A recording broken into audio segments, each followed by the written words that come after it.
Get this brat out of my chair! Marcus screamed at security, pointing a shaking finger at the 12-year-old black girl swinging her legs at the head of the boardroom table. He leaned in, sneering, "Go tell your mom, that toilet scrubber, that I'm firing both of you." Amara didn't cry. She calmly reached into her teddy bear backpack, pulled out a heavy red corporate stamp, and slammed it onto the mahogany table. "No need, Uncle Marcus," she said, deadpan.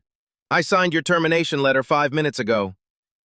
The glass doors of Sterling Corp slid open with a hushed whisper, admitting the morning sun and the masters of the universe. The lobby was a cathedral of capitalism, a cavernous expanse of white marble and chrome that smelled of ozone and expensive cologne. It was 7:45 a.m., the golden hour for the power players, and cutting through the crowd like a shark through a school of fish was Robert. Robert didn't just walk, he projected himself. He was a man who had curated every inch of his existence to scream success. His suit was a custom charcoal pinstripe from Milan, valued at $5,000, enough to feed a family for months. His shoes, Italian leather polished to a liquid shine, clicked against the marble with a rhythm that demanded attention. He held a phone to his ear, his voice loud enough to be heard, but detached enough to show he didn't care who was listening. "Liquidate the assets in the charitable arm," he barked into the receiver, his eyes scanning the lobby not for people but for obstacles. "I don't care about the optics, Gerald. I care about the quarterly margins. Cut the dead weight." He reached the private bank of elevators reserved for the C-suite, the chiefs. A velvet rope separated these golden doors from the packed cattle cars the regular employees used. Robert unhooked the rope with a sneer, stepping into the sanctuary of the waiting area. He checked his Rolex, a heavy gold anchor on his wrist. The elevator was 3 seconds late. He tapped his foot, a sign of impending rage. Just as the golden doors chimed and slid open, a shadow fell over his reflection. Robert turned, ready to reprimand a junior executive for standing too close. Instead, his jaw tightened in disgust. Walking up to the executive elevator was a girl who looked like she had gotten lost on her way to a skate park. She was young, black, and dressed in an oversized heather gray hoodie that had seen better days. Her sweatpants were baggy, pooling around worn-out sneakers.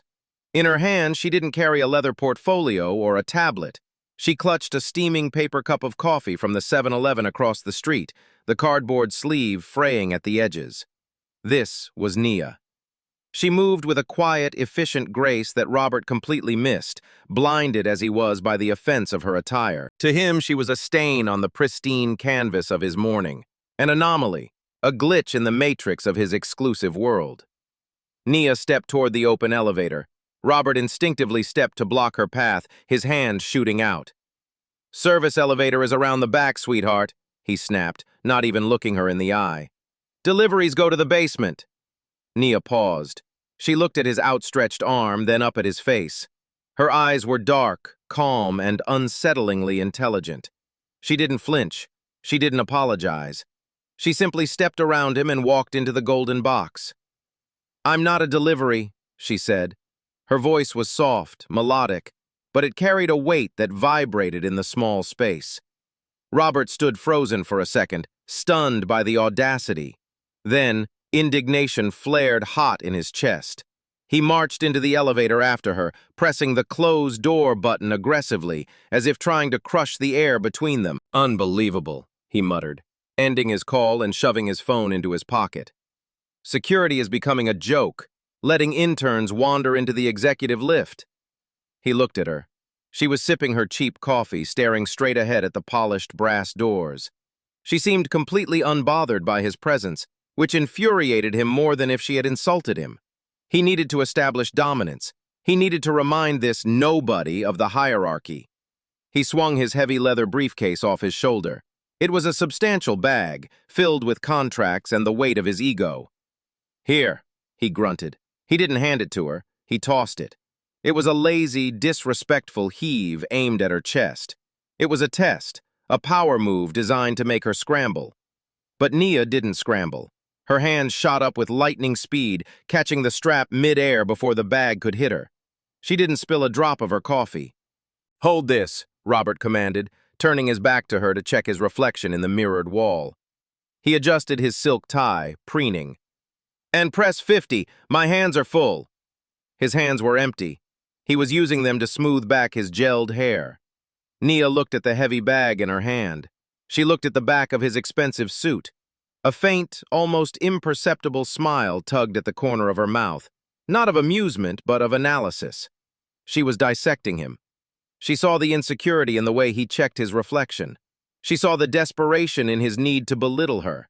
She shifted the bag, the leather groaning softly, and reached out to press the button for the 50th floor, the penthouse, the boardroom.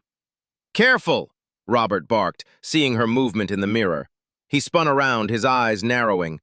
"That is Italian calf skin. Don't get your, whatever that is, grease on it." He gestured vaguely at her hoodie, at her hands, at her entire existence. "Don't dirty it with your hands." Nia slowly lowered her hand. She looked at her fingers. They were clean, the nails short and neat. There was no grease, but she understood. To a man like Robert, poverty was a contagion. He didn't see dirt. He saw a social class he despised. "It's just coffee," Nia said, her voice even. "It's a $5,000 bag," Robert corrected, his lip curling. "More than you'll make in a year mopping floors here." He took a step back, pressing himself against the far wall of the elevator as if she were radioactive. Then, he performed a gesture that was violent in its subtlety. He raised his hand to his left shoulder, the one that had been closest to her, and brushed it off. He dusted off the invisible particles of her presence. He wiped away the imaginary filth of standing next to someone who bought coffee at a gas station. "You're new," Robert stated, looking down his nose at her. "I'll be having a word with the cleaning contractor. We can't have staff looking like this in the front of house. It scares the clients." Nia didn't respond to the insult. She simply took another sip of her coffee, the steam curling around her face. She held his briefcase with a strange sense of ownership, her posture relaxed but ready. "I'm sure the owner wouldn't mind," Nia said, her eyes locking onto his in the reflection. Robert laughed, a short, sharp bark of derision. "The owner? I am the owner, practically, and I mind. Now stand in the corner and try not to breathe so loud." The elevator hummed, shooting upward, carrying a millionaire who thought he was a king, and a girl in a hoodie who held the keys to the kingdom. Robert thought she was holding his bag. He had no idea she was holding his fate. The elevator doors parted on the 14th floor, revealing the nerve center of Sterling Corp., the central server room. This wasn't just an office, it was a fortress of data. The air here was kept at a frigid 60 degrees, smelling of ozone and anti-static cleaner. Rows of towering black server racks stretched into the distance, blinking with the rhythmic blue pulse of $1 billion in digital assets. Robert stormed into the room, his heels clicking sharply against the raised flooring. He wasn't here to code. He couldn't write a line of Python to save his life. He was here to intimidate. The quarterly launch was approaching, and he wanted to make sure the nerds, as he called them, were earning their keep. "Status report!" he barked, not bothering to find a specific manager. He expected heads to snap up. He expected fear. Instead, he heard a metallic clink. He froze. The sound hadn't come from a workstation. It had come from the restricted aisle, the high-security zone housing the mainframe core, the physical heart of the company's trading algorithms. Robert turned, his eyes narrowing. There, kneeling in front of an exposed server rack with the panel removed, was the gray hoodie. It was the girl from the elevator. Nia was deep inside the machine. In her hand, she didn't hold a mop or a rag. She held a precision torque screwdriver. Her other hand was buried deep within the tangle of multicolored wires and circuit boards, her fingers moving with the confident, fluid dexterity of a surgeon performing open-heart surgery. Robert's brain short-circuited. For a split second, he didn't understand what he was seeing. Then, the prejudice kicked in. Janitor. Screwdriver. Expensive electronics. "Security!" Robert's scream shattered the hum of the server room. He lunged forward, covering the distance in 3 long strides. He grabbed the back of Nia's hoodie and yanked her backward with enough force to make her stumble. "What do you think you're doing?" he roared, his face turning a shade of violent red. "Get your hands out of there!" Nia regained her balance quickly, spinning around. She didn't look terrified. She looked annoyed. She still held the screwdriver, and for a moment she looked at the server rack with genuine concern. The cooling bridge on the GPU cluster was loose, Naya said, her voice calm despite the assault. She pointed the screwdriver at the exposed circuitry. The vibration from the fans was about to shear the connection pins. If that happens, the trading latency drops by 40%. I was just tightening the... You were stealing components! Robert cut her off, his voice dripping with venom. He snatched the screwdriver from her hand and threw it onto a nearby desk. It skidded across the surface and fell to the floor with a loud clang. I know your type, Robert spat, stepping into her personal space, using his height to loom over her. You think because no one is watching you can strip the copper? Maybe pocket a few memory chips to sell at a pawn shop. Do you have any idea how much this hardware costs? One of those chips is worth more than your entire family's existence. The engineers in the room had all stopped working. They stood up in their cubicles, peering over the dividers. They saw their executive boss screaming at a young girl. They saw the screwdriver, but they stayed silent. Robert fired people for making eye contact at the wrong time. No one was going to risk their mortgage to save a stranger. Nia took a deep breath. She adjusted her sleeves. I wasn't stealing, Robert. I was fixing a hardware fault that your maintenance team missed. If you look at the thermal readouts... Don't you dare speak to me about thermal readouts, Robert laughed, a cruel, incredulous sound. You, a cleaner, giving me technical advice? That is rich. That is truly rich. He looked around at the silent room of engineers, seeking an audience for his cruelty. Did you hear that, everyone? The janitor thinks she's Steve Jobs. She thinks because she knows how to unscrew a light bulb, she can touch the mainframe. He turned back to Nia, his expression hardening into pure malice. He pointed a manicured finger at her face. I should have you arrested right now. I should call the police and have them drag you out of here in handcuffs for corporate espionage and attempted theft. Nia watched him. She calculated the odds of him listening to reason. 0. But, Robert continued, a twisted smile forming on his lips, I'm a generous man, and we are short-staffed today. Since you seem so eager to be part of the team, you can make yourself useful in a way that fits your skill set. He pointed to the break room in the corner, where a commercial coffee machine sat next to a stack of dirty mugs. The engineering team is pulling an all-nighter to fix the latency issue you were just pretending to understand, Robert sneered. They need caffeine. You are going to go over there, wash every single one of those mugs, and make fresh coffee for every person in this room. And if you get a single order wrong, then I call the cops. Nia looked at the server rack. The fan was still vibrating slightly. She knew it was a ticking time bomb. She looked at Robert, who was checking his watch, clearly bored with her already.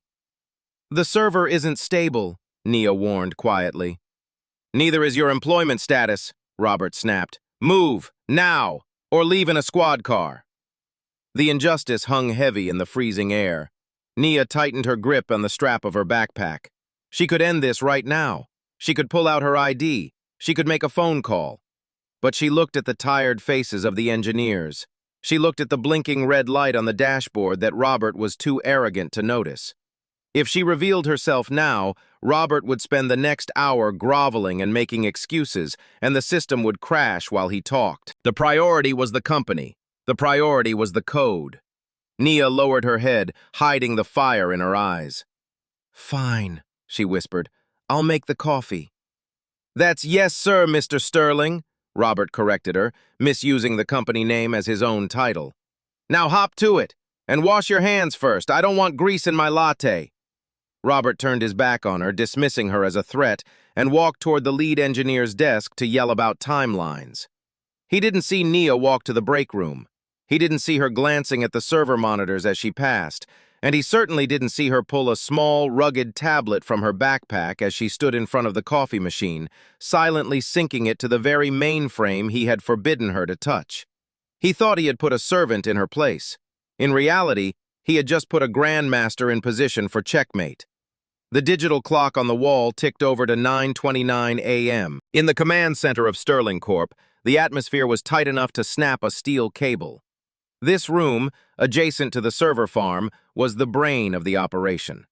A massive video wall, 30 feet wide, displayed the real-time heartbeat of the global financial markets. Currently, the status bars were a calm, reassuring green. Robert stood at the center of the room, arms crossed, tapping his foot. He loved this moment. The 60 seconds before the opening bell of the New York Stock Exchange. It was the moment he felt most like a god. All systems green, the lead engineer, a man named Davis with sweat stains already forming on his shirt, reported nervously. Latency is nominal. We are ready for the opening surge. We better be, Robert growled, checking his reflection in a switched-off monitor. I promised the board a 14% increase in transaction volume today. If we throttle Davis, it's your head. 929.50. 929.55. Initiating high-frequency trading algorithm, Davis announced. 3, 2, 1, mark. 9:30 a.m. The market opened. Usually this was a symphony of digital noise, the sound of fans spinning up, keyboards clacking, and the satisfying ping of executed trades. Today, there was a sound, but it wasn't a symphony. It was a scream. A piercing, discordant klaxon erupted from the main console. On the massive video wall, the reassuring green bars didn't just flicker. They were violently replaced by a wall of solid, blood-red pixels. Fatal error. System halt. Connection refused. The room froze for a millisecond and then exploded into chaos. Report! Robert screamed, his voice cracking. Why is it red? Turn it back to green! We're losing packets! Davis yelled, his fingers flying across his keyboard. The main bridge is down. We can't execute orders. The queue is backing up. How much? Robert demanded, grabbing the back of Davis's chair and shaking it. How much are we losing? Davis looked at the ticker on his secondary screen. The numbers were spinning backwards so fast they were a blur. $2 million. $3 million. Sir, we are bleeding $400,000 a second. The clients are trying to sell and the system is rejecting them. Fix it! Robert roared. He slammed his fist onto the desk, sending a cup of pencils clattering to the floor. Don't tell me what's wrong. Fix it. Reboot it. Do something. We can't reboot, another engineer shouted from the back. If we reboot with the queue full, we wipe $1 billion in pending trades. We have to patch the connection live. Then patch it. Robert was pacing now, his face a mask of pure, unadulterated panic. He looked less like a CEO and more like a toddler whose toy had been snatched away. He grabbed a stack of reports from a nearby desk and hurled them across the room. Paper rained down like confetti. I am surrounded by idiots! Robert screamed, his veins bulging in his neck. I pay you 6 figures to type code, and you can't even keep the lights on? If this isn't fixed in 60 seconds, I am firing everyone in this room. Do you hear me? Everyone! You will never work in tech again! The engineers were terrified. They were typing furiously, shouting error codes back and forth. Error 505 on the gateway! No, look at the logs, it's a hardware interrupt. I'm getting gibberish from the central core. It looks like a thermal shutoff.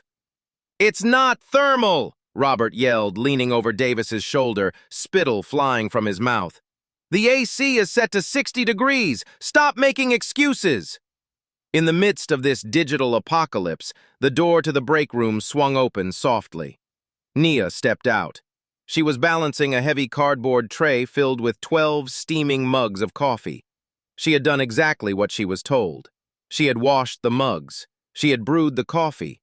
She stopped at the edge of the room. The noise was deafening. The alarms, the shouting, the frantic typing.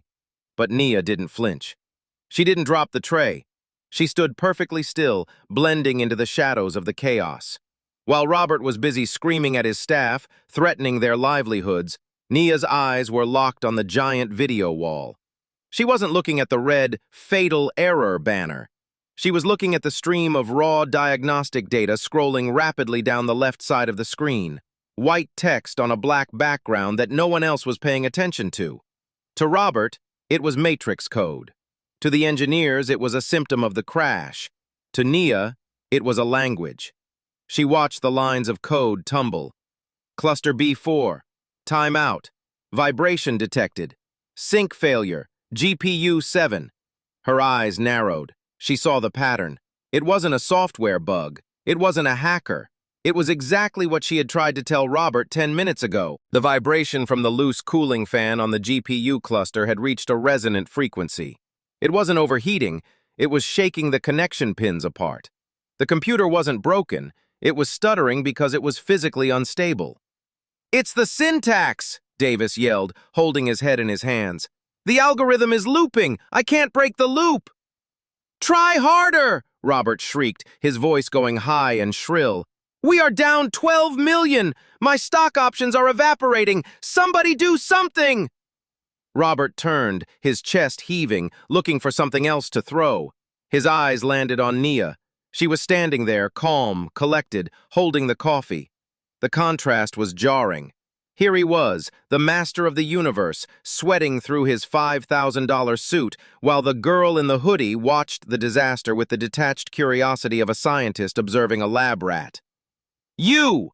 Robert pointed at her, needing a target for his rage. "Why are you just standing there? I told you to bring the coffee. Do you think this is a spectator sport?" Nia didn't move. She didn't offer the coffee.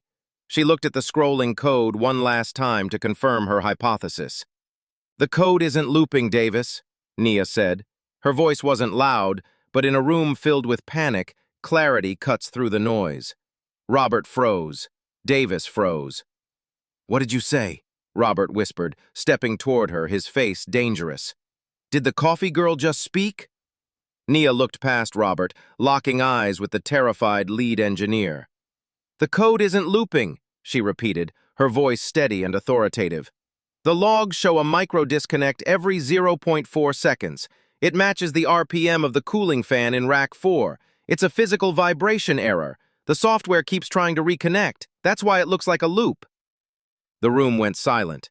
The only sound was the blaring alarm. Robert stared at her, his mouth slightly open. For a second, just a second, the logic of her words hung in the air. Then, his ego crashed back in. "Vibration error?" Robert let out a manic, incredulous laugh. "You think my multi-million-dollar trading platform is down because something is wiggling? You think you know better than my lead engineer because you plugged in a coffee pot?" He marched up to her, invading her personal space, looming over the tray of hot liquid. "Get out," Robert hissed. "Get out before I throw you out myself." Nia held her ground. She held the tray, and for the first time she looked at Robert not as a curiosity, but as an obstacle that needed to be removed. The crisis wasn't the machine. The crisis was the man standing in front of it. The blaring red alarms were now synchronized with the pulsing vein in Robert's temple. The room was a pressure cooker of panic. Millions of dollars were evaporating into the digital ether every second, and the collective IQ of the room, usually sky high, had plummeted to zero in the face of the inexplicable error. Nia made a decision. She walked over to the nearest empty desk and set the heavy cardboard tray of coffee down. The thud was soft, barely audible over the chaos, but it marked a shift in the room's gravity. She wasn't the delivery girl anymore. She stepped past the trembling interns. She stepped past the weeping junior developers. She walked straight up to Davis, the lead engineer, who was currently staring at his screen with the hollow eyes of a man watching his career burn to ash. "Stop typing, Davis," Nia said. Her voice wasn't loud. It didn't need to be. It had the cool, crisp frequency of command. Davis blinked, his hands hovering over the keyboard. He looked up, confused to see the girl in the gray hoodie standing in his personal space. "The code is fine," Nia continued, speaking fast but clearly. "The issue is the feedback loop from the sensor array. The system thinks the vibration from the loose fan is a heat spike." She pointed a slender finger at the scrolling wall of text. "See that? Error 772-T. That's a thermal throttle. The algorithm is trying to cool down a processor that isn't hot. It's slowing the transaction speed to zero to prevent a meltdown that isn't happening." Davis squinted at the screen. His mouth fell open slightly. "My God, the thermal threading." "Exactly," Nia said, her eyes locking onto his. "You can't patch this with software, Davis. The sensor is physically lying to the kernel. You need to bypass the safety protocol." Davis looked at her, then at the screen, then back at her. Hope flared in his eyes. Bypass the safety? But how? The admin console is locked out. You have to do a hard reset on the physical cluster, Naya instructed, gesturing toward the server room door. Go to rack 4. Pull the breaker for cluster B4. Wait 3 seconds. Flip it back. It will force the sensor to recalibrate to the current vibration level as the new baseline. A manual reset, Davis whispered, the solution dawning on him like a sunrise. It resets the baseline. Do it, Nia urged. Now! Hey! The shout was a thunderclap. Robert had finished screaming at an intern and had finally noticed the janitor talking to his lead engineer. Robert stormed over, his face a mask of incredulous fury. He shoved Davis back into his chair and positioned himself between the engineer and Nia, using his body as a wall. "What do you think you are doing?" Robert hissed, his voice dripping with venom. "I told you to leave. I told you to get out of my sight, and now you're distracting my lead engineer while my company burns?" "She's helping, sir," Davis piped up from behind Robert, his voice trembling. "She has a theory about the thermal threading. She thinks if we reset cluster B4... "Shut up, Davis!" Robert roared, not looking back. He stared down at Nia, his eyes raking over her cheap hoodie, her loose sweatpants, her worn-out sneakers. He let out a short, cruel laugh. It was a sound devoid of humor, sharp as a shard of glass. "Listen to me, little girl," Robert sneered, leaning down so his face was inches from hers. He smelled of expensive cologne and fear. "I don't know what kind of sci-fi movie you watched last night, but this is the real world. This is high-frequency quantum programming." He poked a finger hard into her shoulder, pushing her back a step. "This isn't the microwave in your project housing unit," he spat, his voice loud enough for the entire room to hear. "You don't just unplug it and plug it back in. We are dealing with complex algorithms that your brain couldn't process in 1,000 years. So do me a favor. Go back to the trash where you belong." The insult hung in the air, heavy and ugly. The engineers looked down at their desks, ashamed but too cowardly to intervene. Nia didn't back down. She brushed her shoulder where he had poked her. "If you don't reset that cluster in the next 45 seconds, Nia said, her voice dropping to a deadly whisper, "the motherboard will fuse. And then you won't lose millions, Robert. You'll lose the entire database." "Are you threatening me?" Robert shouted, his ego now fully in the driver's seat. "You threaten me in my own building?" He looked around wildly. He saw the tray of coffee Nia had set down on the desk. "I told you to serve the coffee," Robert said, a twisted idea forming in his mind. "But clearly you're too incompetent even for that." He reached out and grabbed one of the steaming mugs. "You want to be involved? Fine. Here." With a flick of his wrist, Robert didn't hand her the cup. He turned it over. Splash! 12 ounces of scalding hot dark roast coffee cascaded down. It didn't hit the floor. It hit Naya's sneakers. It soaked into the worn fabric, pooling around her ankles, staining the gray canvas a muddy brown. Naya flinched, a small gasp escaping her lips as the heat penetrated her socks. She looked down at her ruined shoes.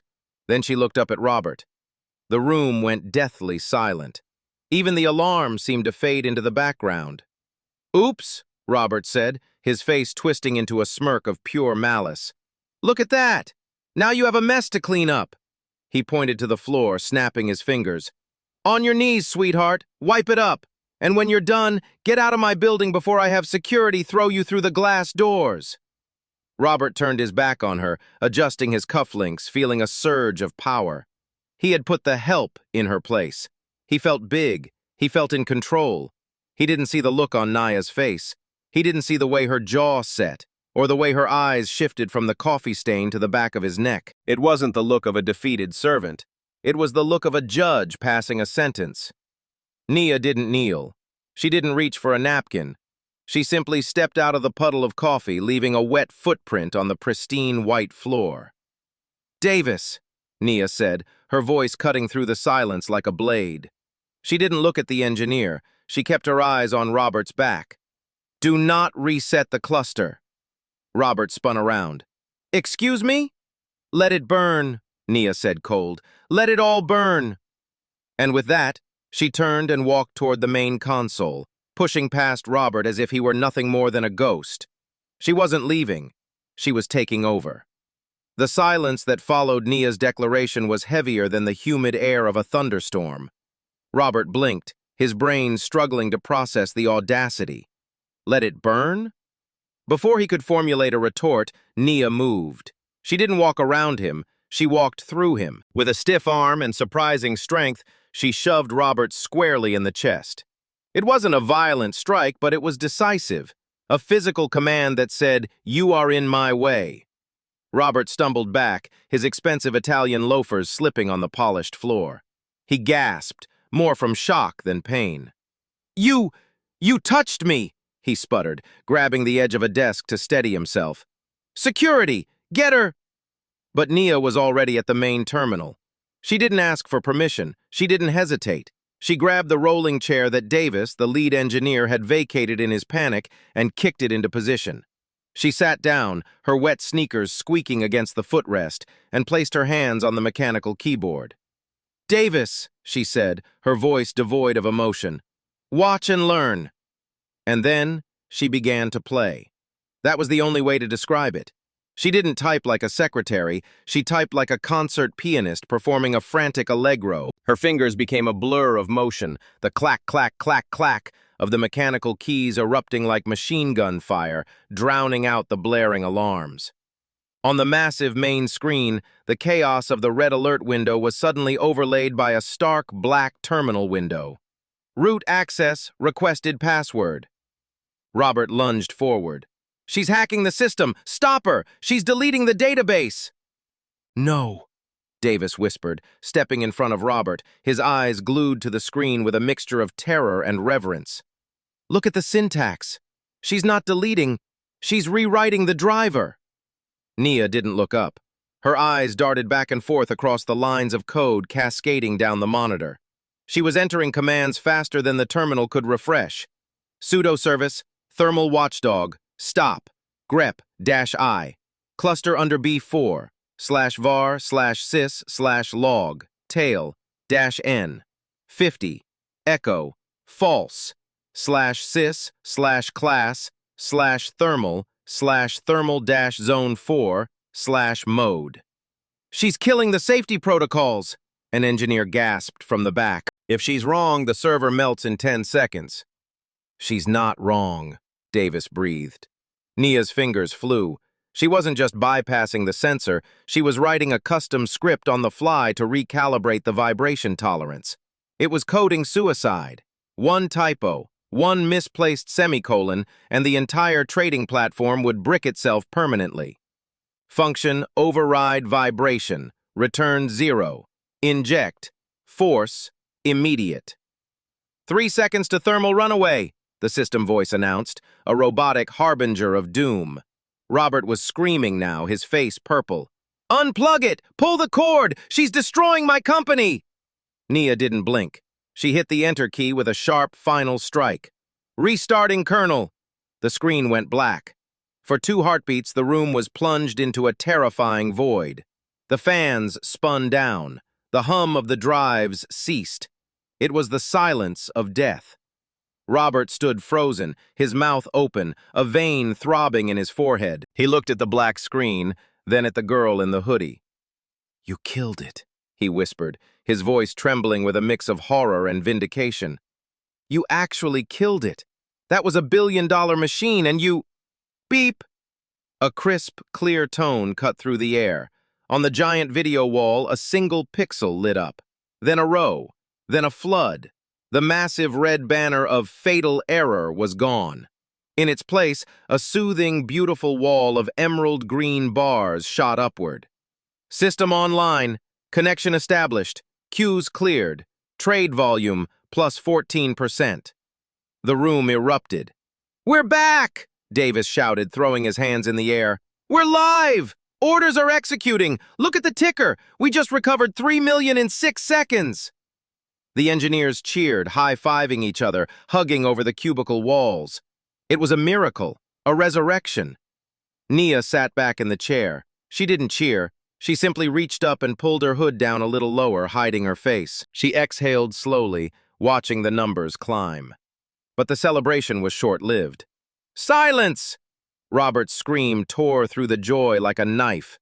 He wasn't looking at the green screen. He wasn't looking at the profits recovering.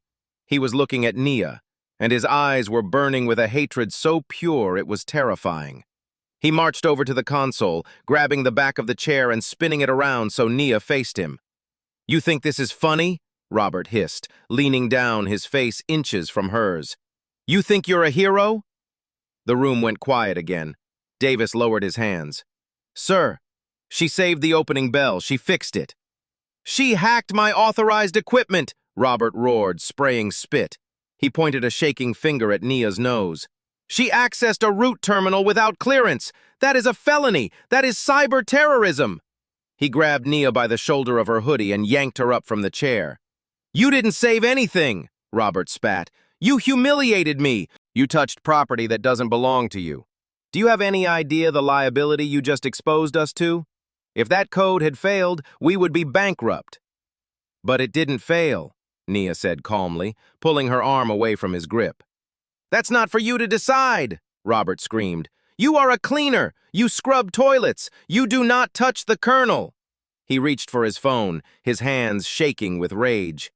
"You are fired. Consider your contract terminated effective immediately. And don't think you're walking out of here. I'm calling the legal department. I'm calling the police. I'm going to sue you for every penny you—" "Oh, wait. You don't have any pennies, do you?" He sneered at her stained shoes. "I'm going to bury you," Robert promised, his voice dropping to a dangerous growl. "I'm going to make sure you spend the next 10 years in a cell for unauthorized access to a financial system. Come with me."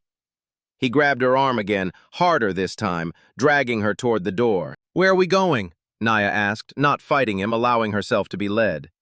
"To the boardroom," Robert announced, dragging her past the stunned engineers. "The board is meeting right now. I want them to see the face of the criminal who almost tanked their stock. I'm going to make an example of you." Nia walked with him, her face impassive. Robert thought he was dragging a criminal to the gallows. He didn't realize he was escorting the executioner to the throne. The elevator ride to the 50th floor was a study in suffocating silence. Robert stood with his chest heaving, his face slick with a sheen of angry sweat, gripping Nia's arm as if she were a flight risk. Nia, conversely, stood with the relaxed posture of someone taking a casual Sunday stroll. She didn't pull away. She didn't beg for her job. She simply watched the floor numbers climb, her eyes reflecting the golden light of the display. 48, 49, 50. The doors slid open. This was the sanctuary. The air up here was different, thinner, colder, and scented with expensive leather and old money. "Move!" Robert growled, shoving her forward. He marched her down the long, plush corridor lined with abstract art that cost more than the building's entire IT infrastructure. They reached the double doors at the end of the hall, the boardroom. Robert didn't knock. He was the CEO, or at least he acted like one. He threw the heavy mahogany doors open with a dramatic bang, dragging Nia into the room like a hunter displaying a captured wolf. "Gentlemen, Madam Chairwoman," Robert bellowed, his voice booming off the acoustic paneling.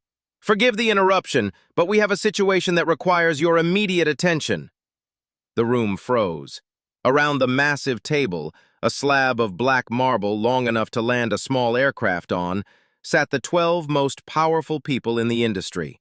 Men in gray suits, women in pearls, people who moved markets with a whisper. They had been in the middle of reviewing the quarterly projections.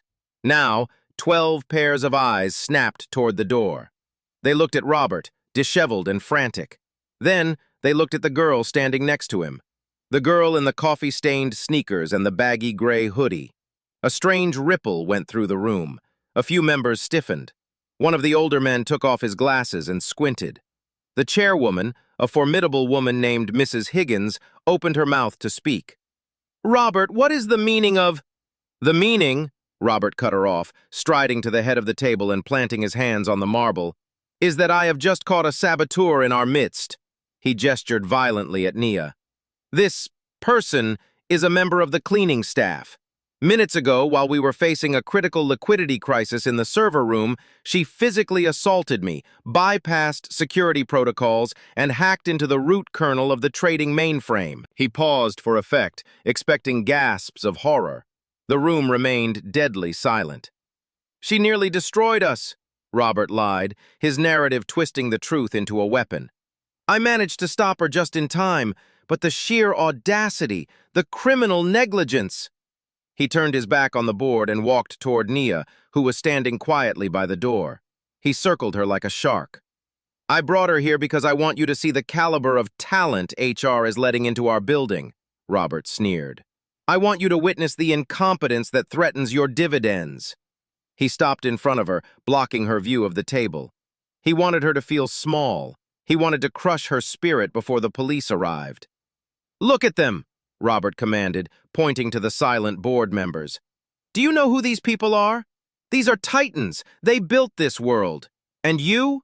You are a stain on their carpet. Nia finally moved. She didn't cower. She reached up and unzipped her hoodie slightly, as if the room was getting a bit warm. She looked past Robert's shoulder and made direct eye contact with Mrs. Higgins at the far end of the table. I know exactly who they are, Nia said. Her voice was calm, clear, and carried a resonance that seemed out of place coming from a janitor. Robert laughed, a sharp, incredulous sound. You know them? You think because you empty their trash cans you know them? He stepped closer, invading her personal space, his expensive suit brushing against her cheap cotton.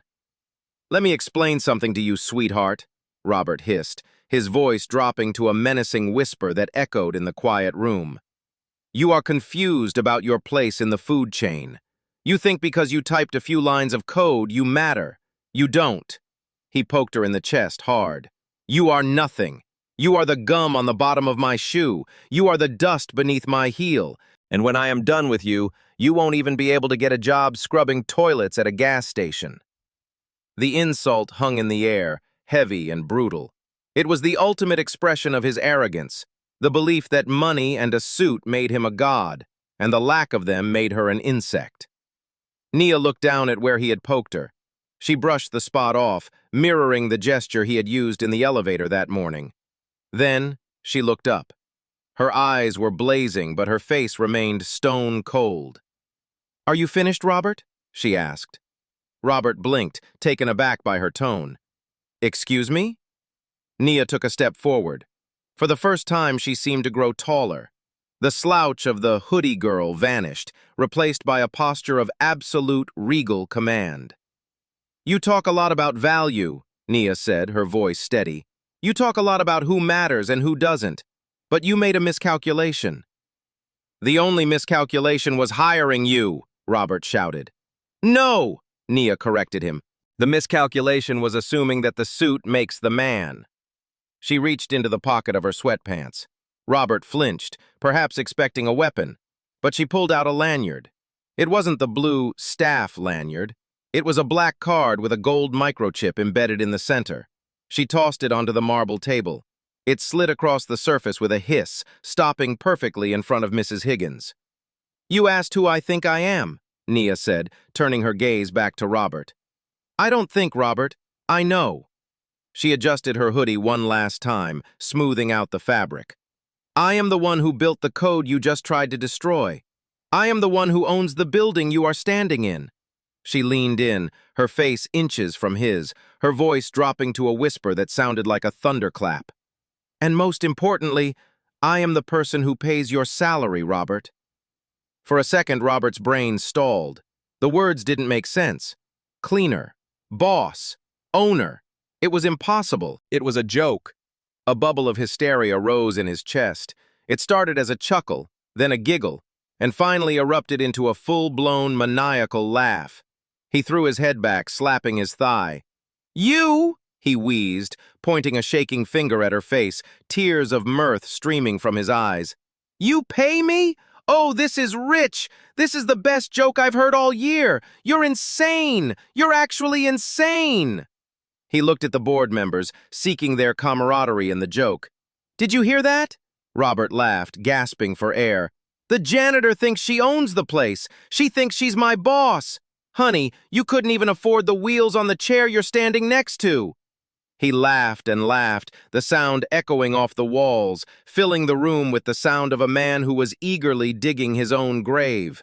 He was so busy laughing at the absurdity of the girl in the hoodie that he didn't notice the board members weren't laughing with him. He didn't notice that they were all standing up, and he certainly didn't notice the double doors opening behind him, admitting the chairman of the board, who walked past Robert as if he were invisible, and bowed low to the girl in the gray sweatpants. The echo of Robert's laughter died a slow, agonizing death. It didn't fade because he was finished. It faded because he realized he was the only one making a sound. The boardroom was silent, suffocatingly silent. Robert wiped a tear of mirth from his eye, breathless. "Oh, that was good," he wheezed, looking at the stone-faced board members. "She really had me going for a second. I pay your salary. Can you imagine? Security, get this comedian out of here." Nobody moved. Then, slowly, the sound of a chair scraping against the marble floor cut through the quiet. Mrs. Higgins, the formidable chairwoman of the board, stood up. She wasn't looking at Robert. She was looking past him, her eyes fixed on the girl in the gray hoodie. Then the man next to her stood up. Then the CFO. Then the director of operations. One by one, like a wave of silent judgment, the 12 most powerful people in the company rose to their feet. Robert watched them, confused, a nervous smile flickering on his lips. Guys?" Robert stammered. "You don't need to stand up for me. I mean, I appreciate the respect, but—" Mrs. Higgins ignored him. She smoothed her skirt, clasped her hands in front of her, and lowered her head. She bowed. It wasn't a nod. It was a formal, deep bow of deference. "Welcome home, Miss Sterling," Mrs. Higgins said, her voice filled with genuine warmth. "We have been waiting for you, Madam President," the CFO added, bowing beside her. Robert felt the blood drain from his face so fast it made him dizzy. He looked from the board members to the girl. Sterling? The name of the building. The name of the corporation. "No," Robert whispered, shaking his head. "No, that's impossible. Sterling is a myth. The founder is a recluse. Nobody has seen them in 2 years." Nia walked past him. She didn't shove him this time. She didn't need to. Her presence alone forced him to step back. She walked to the head of the table, the empty seat that Robert had been guarding all morning, and rested her hand on the back of the leather chair. "I wasn't a recluse, Robert," Nia said, her voice calm and commanding. "I was busy." She turned to face him. The hoodie no longer looked cheap. It looked like a disguise that had just been shed. 2 years ago, I realized this company was losing its soul," Nia explained, addressing the room but keeping her eyes on Robert. "We were making money, but we were forgetting people. So I stepped down. I went to build schools in Laos. I went to install water filtration systems in Flint. I wanted to remember what the world looked like from the ground up, not from a penthouse." She looked down at her coffee-stained sneakers. "And when I decided to come back today, to see if my company was ready for the next phase, I wanted to see how we treat the people who clean our floors. Because how you treat the powerless is the only true measure of power." Robert was trembling now. His hands were shaking uncontrollably. "But you're a kid," he choked out. "You look like you're 20. "I am 24, Nia corrected. "And I wrote the foundational algorithm for Sterling Corp when I was 12. I sold my first patent before I could drive. While you were partying in business school, Robert, I was building the digital infrastructure of the modern world in my basement." She tapped the black access card she had thrown on the table. "I am Nia Sterling, and this," she gestured to the room, the view, the city below, "is my house." Robert felt like the floor was dissolving beneath him. The janitor, the coffee, the disrespect. He had just spent 3 hours abusing the owner of the company. I didn't know," Robert stammered, his voice shrinking to a pathetic squeak. He tried to straighten his tie, a reflex to regain some dignity. "Miss Sterling, surely you can understand. Security protocols. I was just trying to protect the firm. I was under stress." "Stress?" Nia raised an eyebrow. "The crash!" Robert seized the excuse. "The system crashed. I was emotional. I'm a passionate leader. You saw the numbers. We recovered. I drive results. He forced a smile, a desperate, oily grimace. We got off on the wrong foot, Nia. Ms. Sterling. But we're on the same team. I'm the best CEO this company has ever had. Ask the board. Nia didn't ask the board. She reached into her backpack, the same backpack he had mocked. She didn't pull out a laptop. She pulled out a thick manila folder. It hit the marble table with a heavy thud that echoed like a gavel strike. You said you wanted to bring my file to the board, Nia said. You wanted to make an example of me. Robert stared at the folder. Well, I brought a file too, Nia continued. Robert reached for it, his fingers numb. He opened the cover. It wasn't a personnel file. It was a legal document. At the top, in bold black letters, Notice of Termination for Cause. What is this? Robert whispered. That is a record of your last 6 months, Nia narrated as he flipped the pages. Harassment complaints from 3 assistants, 2 lawsuits for wrongful termination of engineers who disagreed with you, and a forensic accounting report showing that while you were cutting dead weight in the charitable arm, you were approving a 30% raise for yourself. Robert looked up, his eyes wide with panic. I can explain. The market fluctuation. And today, Nia cut him off, her voice hard as steel. Today you proved that you don't understand the very product we sell. You nearly melted a server because you were too arrogant to listen to a cleaner. You value the suit over the code, Robert, and in a tech company that is a fatal error. Robert dropped the file, the papers scattered across the table. He looked around the room begging for an ally. Mrs. Higgins, you can't let her do this. I doubled the stock price. You got lucky, Robert, Mrs. Higgins said coldly, and luck runs out. Robert looked back at Nia. He was hyperventilating. His world was collapsing.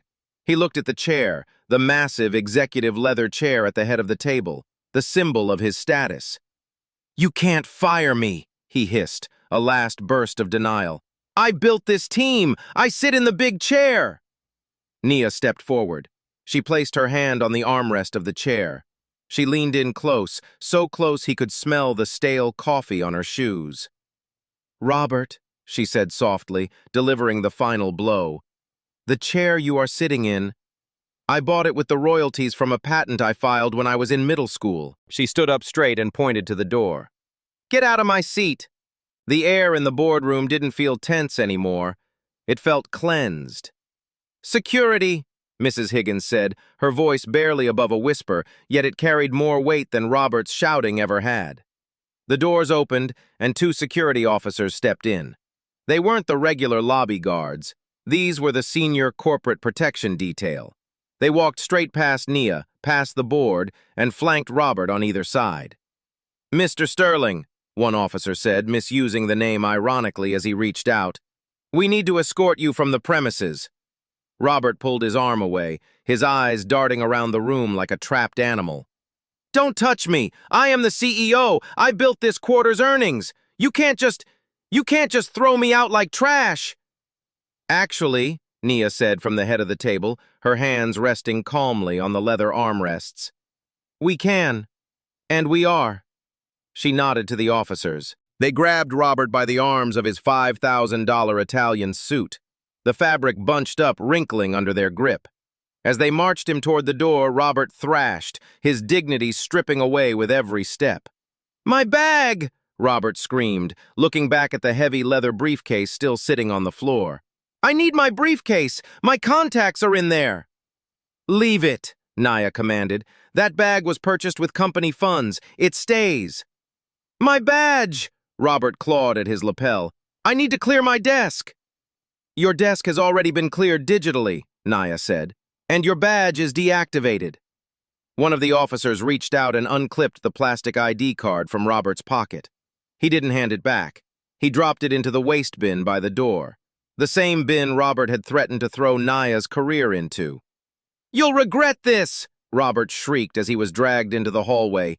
You need me! You're just a kid! You're nothing without me! The heavy mahogany doors slammed shut, cutting off his screams instantly. The silence that followed was absolute. It wasn't the silence of fear that Robert had instilled. It was the silence of respect. Nia sat in the massive executive chair. She looked small in it physically. Her gray hoodie was a stark, jarring contrast to the black leather and the polished marble surroundings. She still wore the coffee-stained sneakers. To an outsider, it might have looked ridiculous, but to everyone in that room, she looked like a queen on her throne. She didn't rush to change her clothes. She didn't ask for a suit. She leaned forward and pulled a pen from the center console. It was a cheap plastic ballpoint pen she had taken from the server room, not the gold fountain pen Robert used.